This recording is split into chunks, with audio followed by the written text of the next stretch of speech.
Hello दोस्तों, नमस्कार। कैसे हो आप लोग? दोस्तों उम्मीद करता हूँ बहुत ही अच्छे होंगे। तो लास्ट क्लास में हम लोगों ने खिलजी वंश को कंप्लीट किया था। खिलजी वंश एंड हो चुका है। अगर नहीं देखी क्लास तो जाकर के देखो। 3 क्लासों में खिलजी वंश को पढ़ा दिया है मैंने। और अब हम लोग शुरू करेंगे तुगलक वंश। तुगलक वंश के संस्थापक कौन है? गयासुद्दीन तुगलक। तो यहाँ पे हम लोग शुरू करेंगे तुगलक तुगलक वंश।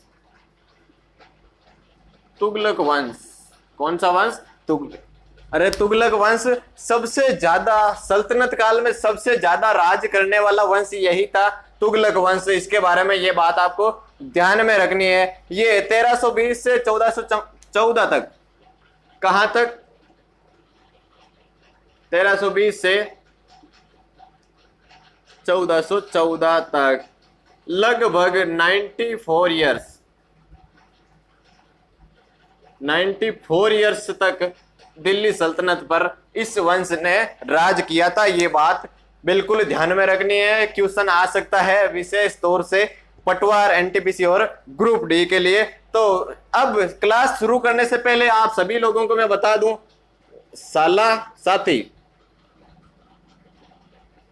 साला साथी नाम भूलना नहीं है।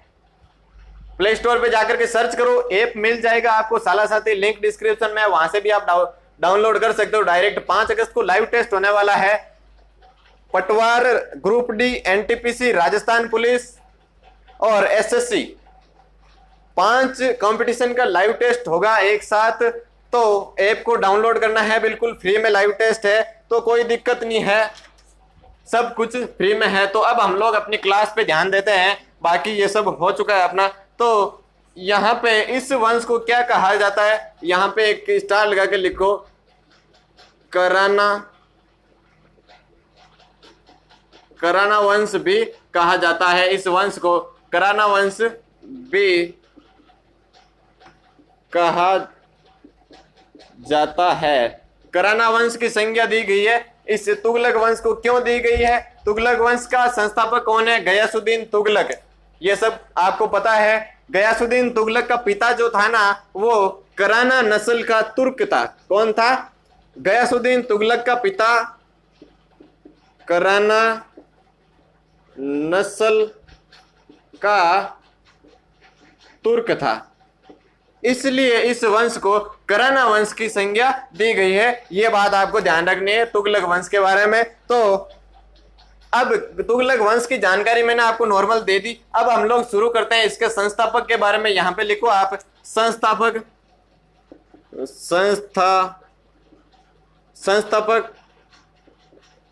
गयासुद्दीन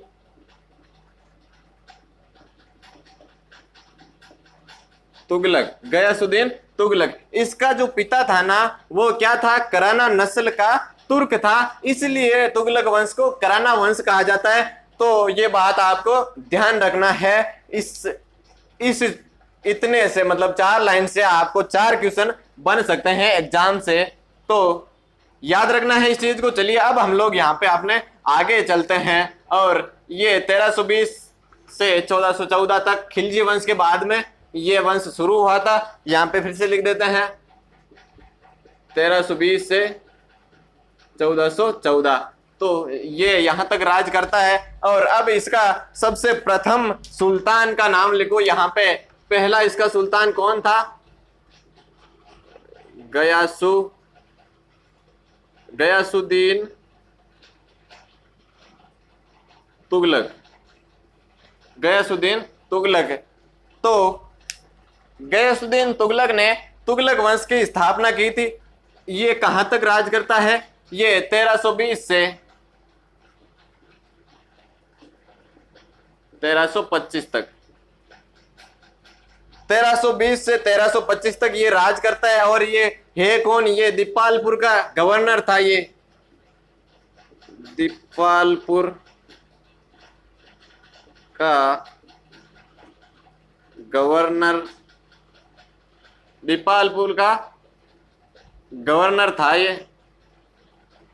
खिलजी वंश के या खिलजी वंश का जब राज था तब ये दीपालपुर का क्या था, ये गवर्नर था। और इसकी एक उपाधि थी, उपाधि, उपाधि क्या थी? गाजी मलिक, गाजी मलिक, गाजी मलिक की उपाधि थी। ये गाजी मलिक की उपाधि क्यों थी? क्योंकि मंगोल आक्रमणकारों को दबाने के लिए, मंगोल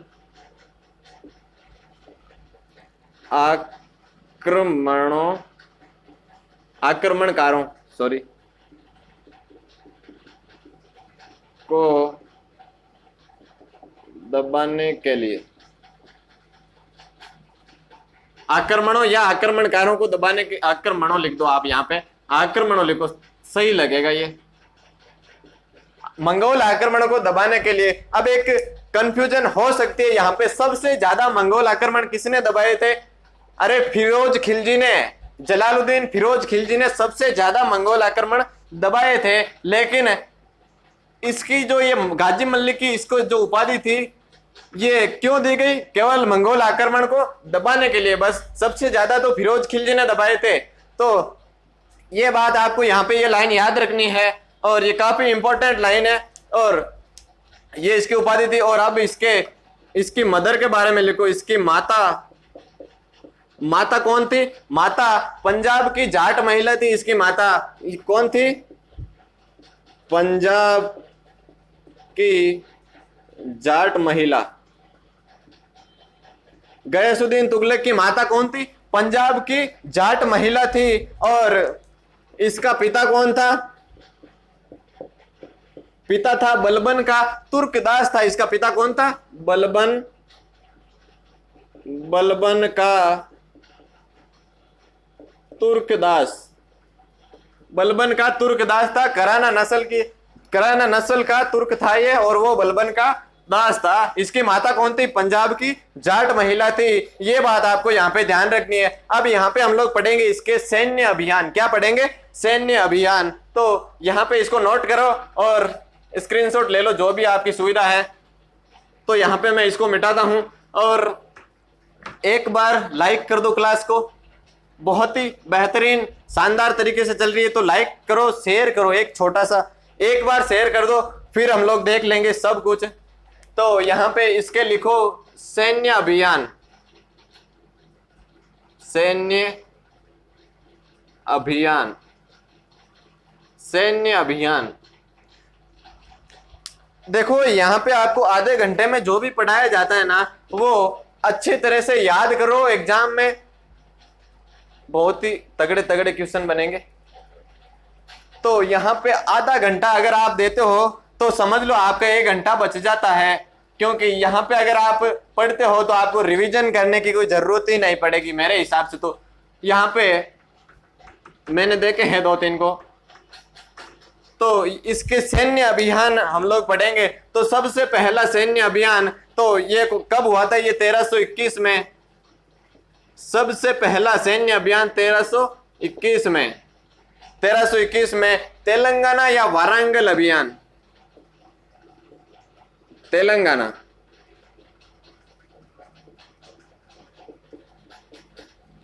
तेलंगाना कोष्टक में लिख सकते हो वारंगल, वारंगल अभियान। तेलंगाना या वारंगल अभियान। तो यहां पे इसका नेतृत्व कौन कर रहा था? इस अभियान का नेतृत्व कर रहा था जोना खां। कौन कर रहा था? जोना खां। जोना खां कौन था? जोना खां गयासुद्दीन तुगलक का बेटा था। अरे मोहम्मद बिन तुगलक है, उसका मूल नाम है जोना खां। ये कौन था? गयासुद्दीन तुगलक का बेटा था। इसका नेतृत्व कर रहा था। ये कौन कर रहा था? नेतृत्व क्या कर रहा था?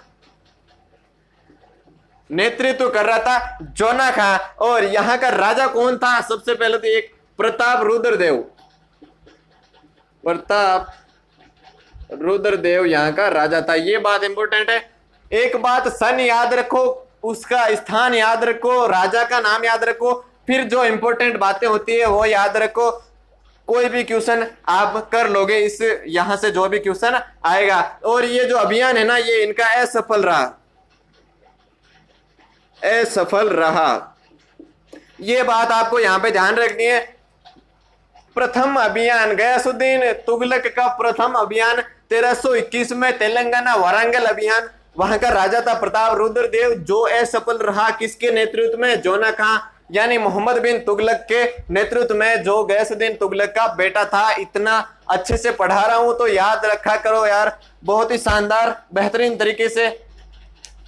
तो अब इसका जो दूसरा अभियान है, दूसरा कौन सा है? दूसरा ही यही है, क्योंकि ये असफल रहा तो इसने दोबारा और आक्रमण किया, और ये 1322-23 में किया था इसने। 1322-23 में फिर से तेलंगाना या वारंगल, तेलंगाना अभियान। राजा वही प्रताप रुद्रदेव, प्रताप रुद्रदेव नेतृत्व वही कर रहा था। जोना खां, नेतृत्व कौन कर रहा था? जोना खां, नेतृत्व कौन कर रहा था? जोना खां। और ये क्या हुआ था? विजय हुआ था। ये जो अभियान था तेलंगाना का दूसरा अभियान 22-23 में हुआ था तेलंगाना का, वो अरे ये जीत लिया था इन्होंने, और प्रथम अभियान असफल रहा था, इसमें हार गए थे। ये थोड़ा मुश्किल हो गया था इनके लिए। तो अब हम लोग इसका तीसरा अभियान पढ़ेंगे। इससे पहले एक और पढ़ लेंगे थोड़ा, क्योंकि इसने तीसरे अभियान में बंगाल विजय की थी, लेकिन बंगाल से पहले इसने क्या किया था? अपना रास्ता साफ किया था। तो ये बात आपको ध्यान में रखनी है। एक मिनट, थोड़ा मैं डस्टर निकाल लेता हूं।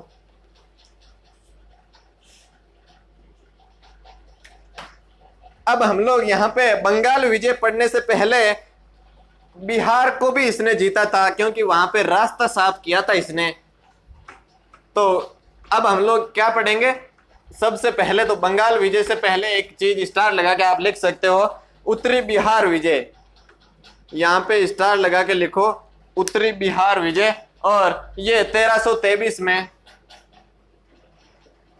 23 में उत्तरी बिहार विजय, उत्तरी बिहार विजय। दोस्तों यार शेयर कर दो क्लास को, लाइक कर दो, एक छोटा सा यार एक लाइक कर दो। बेहतरीन क्लास चल रही है, आपको इतना कुछ यहाँ पे समझने को मिल रहा है, तो एक क्लास को लाइक कर दो। और यहाँ पे एक और भी आ सकता है, यहाँ पे कुछ अलग भी, जैसे मिथिला विजय, इसका नाम ये भी आ सकता है एग्जाम में। तो ये बात आपको क्या करनी है? ये शब्द आपको याद रखना है, ये नहीं आकर के ये भी आ सकता है। तो यहाँ पे आपको ये याद रखना है। यहाँ का राजा कौन था? राजा हरिदेव सिंह। कौन था? हरि सिंह देव, यही था।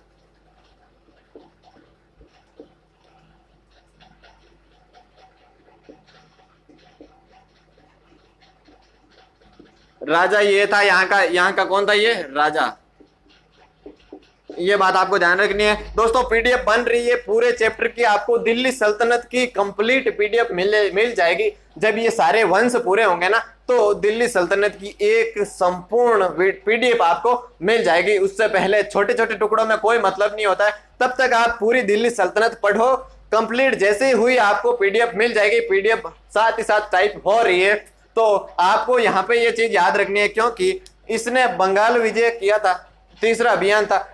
बंगाल विजय करने से पहले इसने ये रास्ता भी साफ किया था, उत्तरी बिहार विजय। उत्तरी बिहार को भी इसने जीता था। तो यहाँ पे एक स्टार लगा के लिखना है। यहाँ पे क्या करना है आपको? स्टार लगा के लिखना है प्रथम तुर्क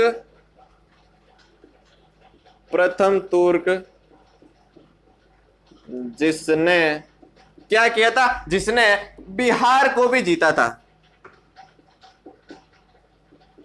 बिहार को जीता। प्रथम तुर्क जिसने बिहार को जीता या फिर विजय किया। ये बात आपको यहाँ पे ध्यान रखनी है। दोस्तों शेयर करो क्लास को, लाइक कर दो। अभी लाइक कल से भी कम है, लाइक जल्दी से लाइक करो। क्या कर रहे हो यार? पिछली क्लास में बहुत ज्यादा लाइक थे, अभी देखो बहुत कम लाइक है। तो लाइक करो, नीचे लाइक का बटन है यार, दबाओ लाइक को। लास्ट क्लास से भी कम है लाइक, तो यार ऐसे कोई मतलब नहीं होता है। तो अब यहाँ पे हम लोग इसका तीसरा अभियान पढ़ेंगे। तीसरा अभियान क्या है? बंगाल विजय 1324 में किया था इसने। 1324 में कब किया था बंगाल विजय? 1324 में सैन्य अभियान पढ़ रहे हैं हम लोग। यहां पे 3 नंबर हेडिंग लगाओ, 3 नंबर 1324 में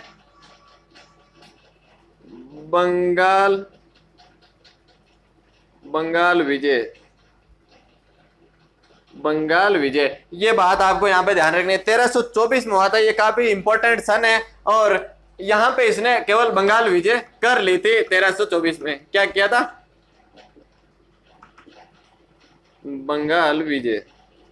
बस ये चीज आपको यहाँ पे ध्यान में रखनी है, बस बंगाल विजय की थी। अब यहाँ पे ये गयासुद्दीन तुगलक के बारे में कुछ बातें स्टार लगा के लिखो। क्या था? प्रथम सुल्तान या ऐसा सुल्तान जिसने शराब पर पूर्णतया प्रतिबंध लगाया था। देखो अलाउद्दीन खिलजी ने भी शराब पर प्रतिबंध लगाया था, लेकिन वो मतलब पूर्ण तरीके से नहीं लगाया था उसने।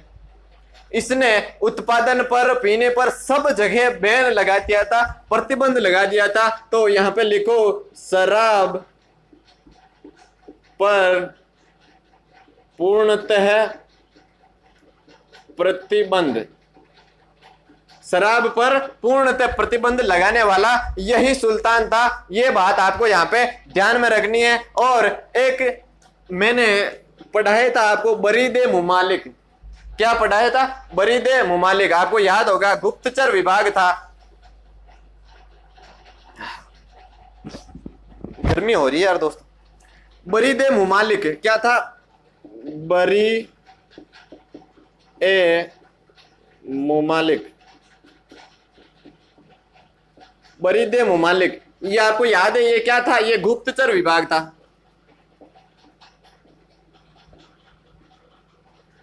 गुप्तचर विभाग। अब बरीदे मुमालिक को इसने क्या किया था? इसने डाक विभाग में परिवर्तित किया था। डाक विभाग, डाक विभाग में परिवर्तित कर दिया था इसको। इसको क्या बनाया था? डाक सेवा का प्रमुख बना दिया था बरीदे मुमालिक विभाग को। तो यहाँ पे मैंने आपको लास्ट एक मतलब पिछली क्लास में बोला था, एक क्लास में, कि भाई सल्तनत काल में डाक विभाग का कौन सा विभाग है? तो डाक का काम करने वाला तो वो यह था बरीदे मुमालिक। और इसको डाक विभाग की स्थापना, ऐसा भी क्वेश्चन आ सकता है, सल्तनत काल में डाक विभाग की स्थापना किसने की थी? तो वो गयासुद्दीन तुगलक का नाम आएगा। ये बात आपको यहाँ पे ध्यान में रखनी है। और एक सूफी संत हुए थे इसके टाइम पे। सूफी संत का क्या नाम था? सूफी संत हुए थे एक सूफी संत, यहाँ पे लिखो आप, निजामुद्दीन औलिया।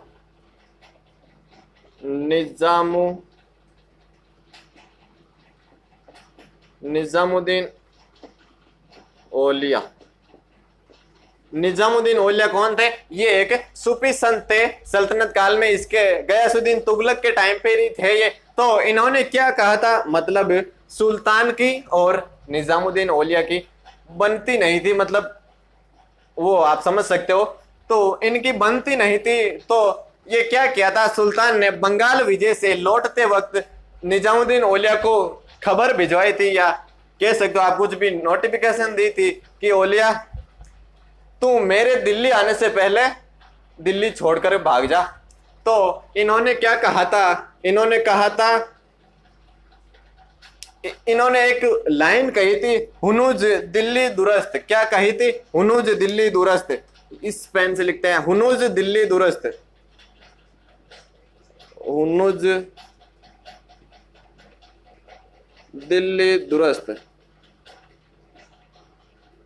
हुनूज दिल्ली दुरुस्त, कि दिल्ली अभी दूर है और दिल्ली दूर ही रह गई थी गयासुद्दीन तुगलक से। रास्ते में आते आते ही उसकी मौत हुई थी। तो इसकी मृत्यु के बारे में हम लोग पढ़ेंगे। और कहा जाता है कि उसके बेटे ने, जोना खां, मोहम्मद बिन तुगलक ने षड्यंत्र रच करके अपने पिता की मृत्यु करवाई थी या की गई थी, ऐसा कुछ कहा जाता है।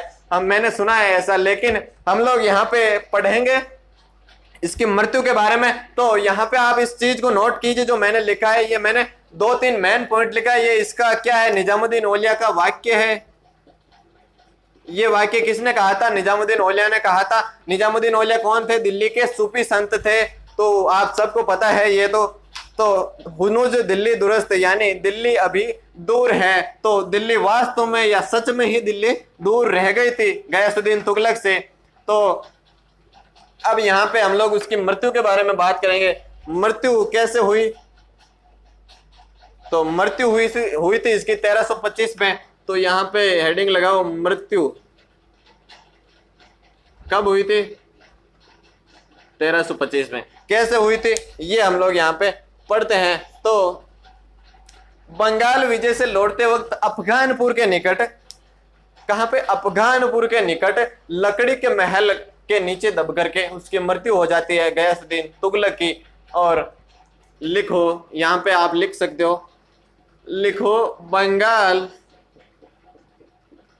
बंगाल विजय से लौटते, बंगाल विजय से लौटते वक्त अफगानपुर के निकट, कहां?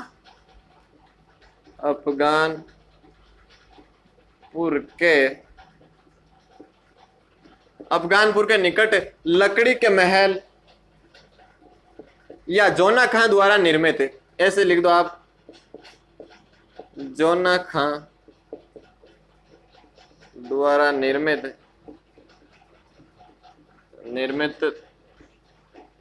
लकड़ी के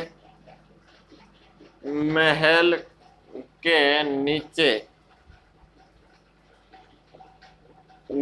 दबकर। तो उसकी मौत कैसे हुई थी? जोना खां द्वारा निर्मित अफगानपुर के निकट एक विजय का जश्न मनाया गया था। जश्न मनाने के लिए जोना खां ने अपने पिता के लिए एक महल बनवाया था लकड़ी का आलीशान, और वहां पे जश्न मना रहे थे। तो इसका गयासुद्दीन तुगलक का एक बेटा था, वो भी उसके अंदर मर गया था और ये जोना खां बचा था। फिर क्या हुआ था? जोना खां फिर राजगद्दी पर बैठता है और ये दिल्ली का सुल्तान बनता है, जिसको हम इतिहास में मोहम्मद बिन तुगलक के नाम से जानते हैं। मोहम्मद बिन तुगलक, MBT के नाम से जानते हैं। मोहम्मद बिन तुगलक के नाम से पढ़ेंगे हम लोग इसको इतिहास में, और ये फिर दिल्ली का सुल्तान बनता है। तो अब क्या करना है? आपको हेडिंग लगानी है मोहम्मद बिन तुगलक।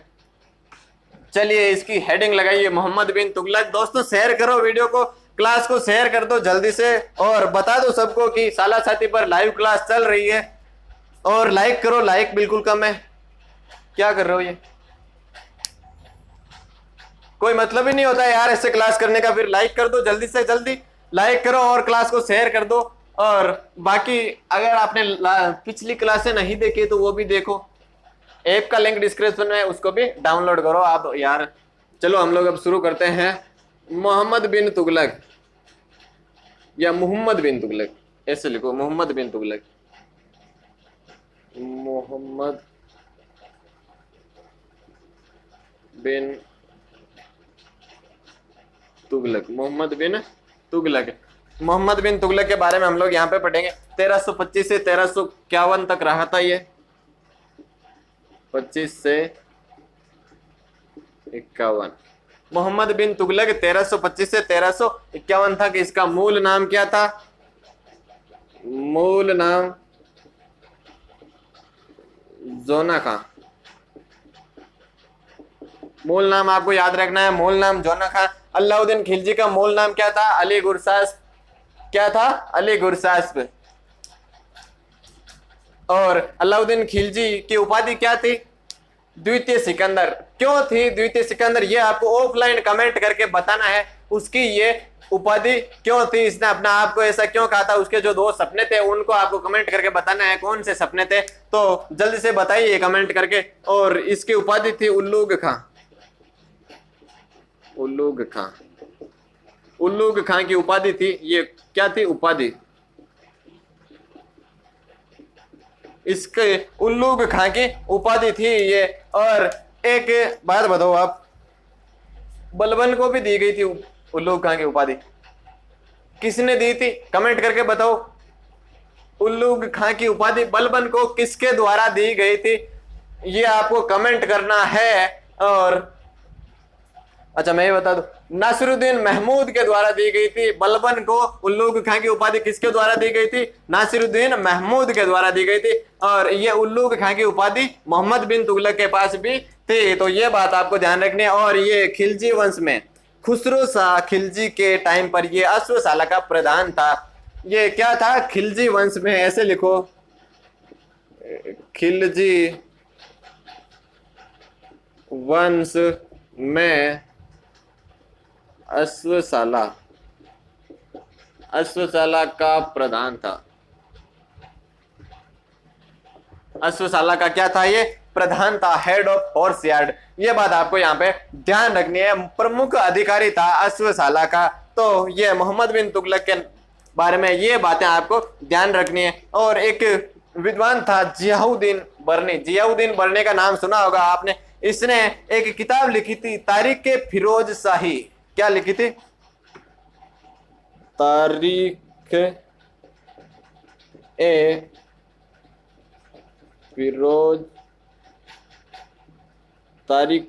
फिरोज शाही। ये किताब लिखी थी, किसने लिखी थी? जियाउद्दीन बर्नी।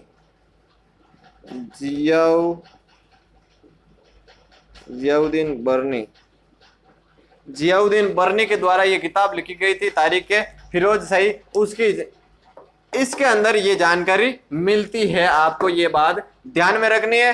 तो दोस्तों, आज की क्लास को हम लोग यहीं पे एंड करते हैं। क्लास काफी लंबी हो चुकी है। तो हम लोगों ने गयासुद्दीन तुगलक को पढ़ा, मोहम्मद बिन तुगलक के बारे में ये जानकारी पढ़ी, और अब हम लोग आगे इसका और पढ़ेंगे। तो तब तक के लिए आपको क्या करना है? वीडियो को शेयर करना है, सब जगह फैला दो इस वीडियो को, और चैनल को सब्सक्राइब करना है, वीडियो को लाइक करना है। बार बार मत कहलाओ मुझसे, वीडियो को लाइक किए बिना तो जाना ही नहीं है बिल्कुल। जितने लोग देखते हो ना, इस वीडियो को लाइक कर दो, क्योंकि जितने लोग देखते हो उतने लोग इसको लाइक नहीं करते हो। तो चैनल को सब्सक्राइब करो, वीडियो को लाइक करो, शेयर करो सब जगह।